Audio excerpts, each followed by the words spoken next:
A ANTT, Agência Nacional de Transportes Terrestres, é responsável por regulamentar os direitos e deveres do cidadão e das empresas de transporte terrestre. Em 2014, o órgão definiu normas para a emissão e o uso de passagens de ônibus em viagens com percursos acima de 75 quilômetros. Um levantamento do Ministério do Turismo aponta que, devido à crise econômica, a procura por viagens por meio de transporte rodoviário, em relação a viagens aéreas, pode ser considerada a maior dos últimos 5 anos. Ao adquirir um bilhete para viajar de ônibus, o cidadão tem direitos garantidos pela Resolução 4.432 de 2014 da ANTT, Agência Nacional de Transportes Terrestres, e pela Lei 11.975 de 2009.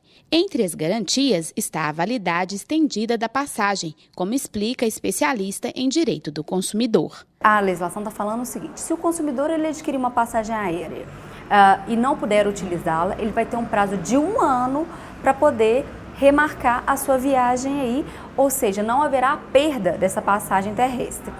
O grande questionamento que a gente faz hoje é qual seria esse prazo. A estipulação é de 3 horas antes da sua viagem que ele teria de fazer essa remarcação, né? Esse pedido de remarcação aí. Se o consumidor não quiser remarcar a viagem, ele tem outra opção.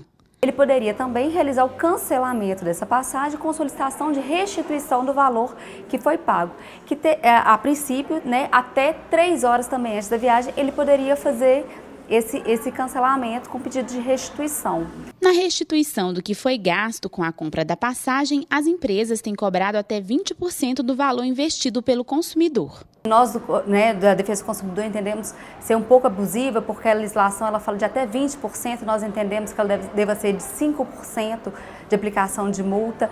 A legislação também regulamenta a forma de emissão do bilhete, para garantir maior segurança jurídica ao passageiro e à empresa. Como, por exemplo, tem que ter o CPF do consumidor, o nome do consumidor, né, que adquiriu esse bilhete terrestre. Para quê?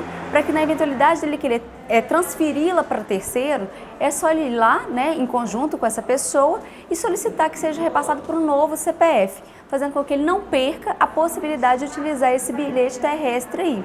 Salientando que se o consumidor ele perder, né, se for extraviado esse bilhete, ele pode recorrer à empresa terrestre solicitando aí a segunda via dessa passagem.